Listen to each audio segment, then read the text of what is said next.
Salut à tous, c'est Zéloui. Aujourd'hui, on se retrouve pour la suite de la construction de la mini-console, juste après le générique.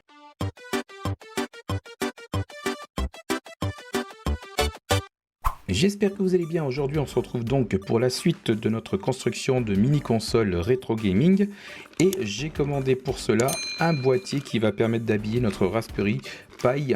Vous vous rappelez qu'on avait monté ça. Pour ceux qui n'avaient pas suivi, je vais vous mettre le lien ici afin de voir la première vidéo.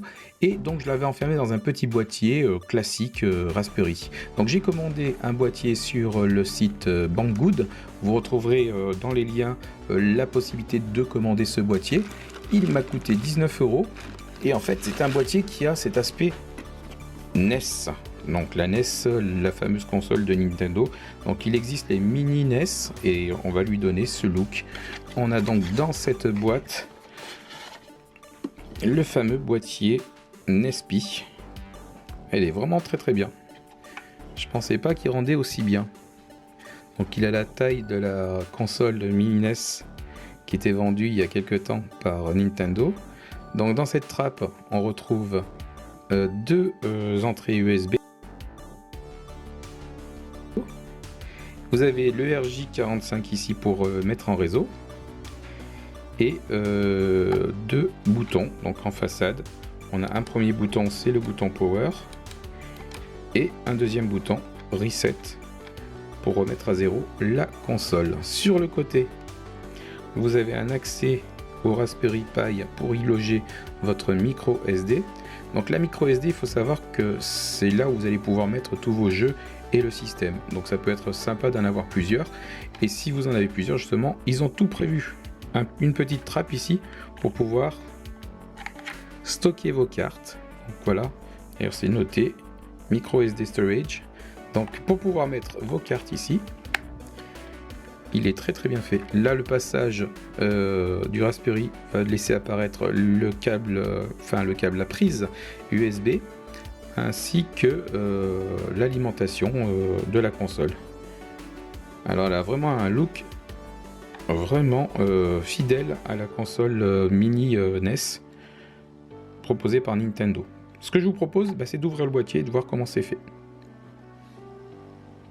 Alors je voulais ouvrir le boîtier en pensant qu'il fallait mettre, dévisser le boîtier, et en fait c'est pas la peine parce qu'en fait il n'est pas vissé, les vis seront à l'intérieur. On va l'ouvrir, voilà, donc on découvre les deux parties. Donc on a cette partie là plus cette partie là, et comme vous pouvez le voir, on a un petit sachet qui renferme un tournevis, ce qui est plutôt cool. Moi j'avais prévu de prendre ce tournevis de précision, mais en fait ils vous fournissent en fait le tournevis, hop, et les vis à l'intérieur. Donc les vis c'est bien sûr pour renfermer le Raspberry dedans, le fixer et puis refermer le boîtier. Donc ça on va le garder pour tout à l'heure. Là ce qu'on va faire dans l'immédiat, c'est vous présenter le boîtier vu de l'intérieur. Donc là on va avoir des raccords, donc avec cette carte, cette première carte et une deuxième ici. Donc sur cette première carte on va avoir les connexions comme je vous disais tout à l'heure USB. On va avoir deux autres USB ici, le port internet, et ça c'est le relais qui va aller jusqu'au Raspberry. Ensuite vous allez avoir la connexion USB qui va reprendre donc les quatre ports USB pour aller encore une fois au Raspberry. Et puis on a cette petite connectique qui va venir se brancher au niveau des picots du Raspberry pour commander le reset et le power. Sur l'arrière on a donc cette fameuse carte qui va gérer tout ce qui est alimentation, puisqu'on a le branchement micro USB qui vient prendre donc pour l'alimentation de l'ensemble. Et puis bien sûr là le passage, donc comme je vous disais, HDMI. Allez, on met en place le Raspberry et je vous montre ça.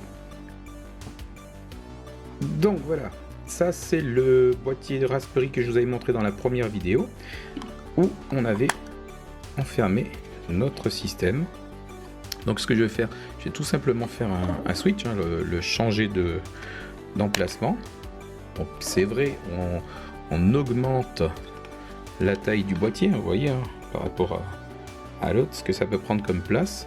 Mais c'est vrai que côté look, il n'y a rien de mieux qu'un look rétro du type Nintendo. Donc voilà, on va défaire notre boîtier et le glisser dans ce boîtier Nespi. Donc vous avez des instructions qui vont vous guider pas à pas pour le branchement donc du Raspberry, mais je vous le montre.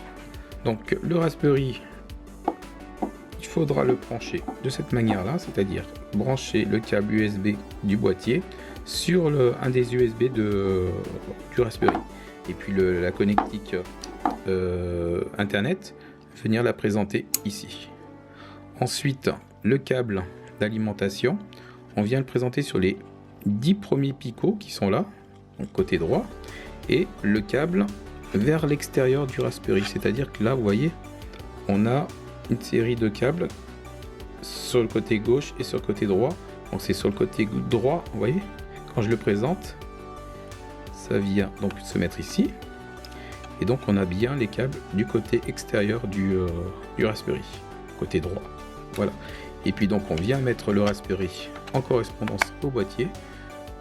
Vous voyez que ça laisse apparaître là ici les petites perforations pour pouvoir mettre les vis. Donc chose qu'on va faire, et puis on va refermer le boîtier. Là vous voyez que le HDMI correspond bien, la sortie son aussi, et puis l'alimentation est toujours là. Pour le côté, le lecteur de carte, et bien là on voit les parties métal apparaître, et on pourra venir présenter sa carte ici. Donc fourni avec le boîtier, vous allez avoir, donc comme je disais tout à l'heure, un petit tournevis et des vis. Alors les vis elles sont là, et vous avez deux tailles.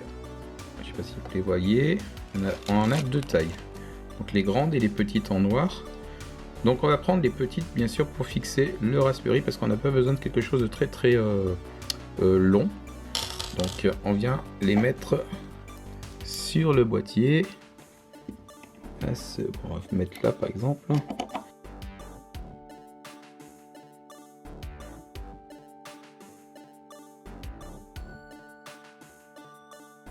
Voilà ce que ça donne.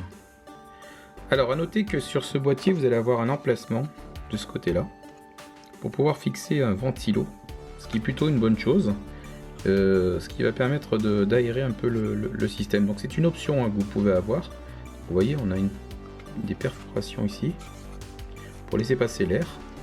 Donc moi je le rajouterai très certainement par la suite. Donc on vient refermer le boîtier. Donc on va pouvoir mettre les 6 vis, donc il y en a 2 ici, plus 2 de l'autre côté, mais aussi 2 ici et ici, donc ça fait 6 au total. Donc au moins avec ça, si c'est pas bien fermé, c'est qu'il y a un souci. On a enfin fini cette opération d'enfermer en fait notre Raspberry dans le boîtier, tout en n'oubliant pas de brancher correctement les câbles afin de pouvoir accéder à l'internet ici et à l'USB, les 4 USB grâce à un seul port à l'intérieur. Voilà, alors pour ce qui est de la micro SD, bien l'insérer dans ce sens là dans le lecteur et donc pousser la carte jusqu'au bout comme d'habitude avec le petit clic qu'on doit entendre. Voilà. Donc une fois branché sur le secteur, donc avec un câble qu'on va brancher à l'arrière en USB, voilà. Pareil, à son propre interrupteur. Vous voyez, il y a le petit voyant qui s'allume, et ça c'est plutôt cool.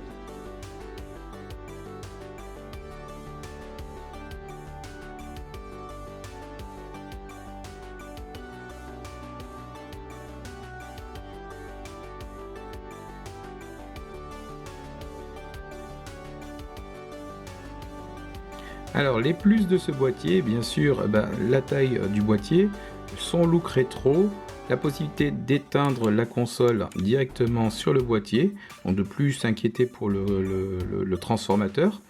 Et puis bon bien sûr son emballage qui était sympa, franchement on peut le garder et avoir ce petit plus pour pouvoir y mettre peut-être des accessoires. Je vous représente très rapidement ce boîtier Nespi, j'en suis satisfait, il m'a coûté 19 €. Je sais qu'on le trouve aujourd'hui moins cher, Et donc, vraiment satisfait de ce boîtier.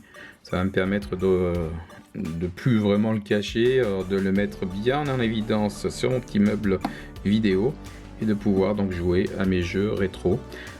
Pour ce qui est de l'installation des jeux, je vous donne rapidement rendez-vous sur cette même chaîne pour vous expliquer dans un 3e épisode comment fabriquer votre mini console de jeux rétro. Si la vidéo vous a plu, n'hésitez pas à mettre un pouce bleu et on se donne rendez-vous très rapidement. Salut!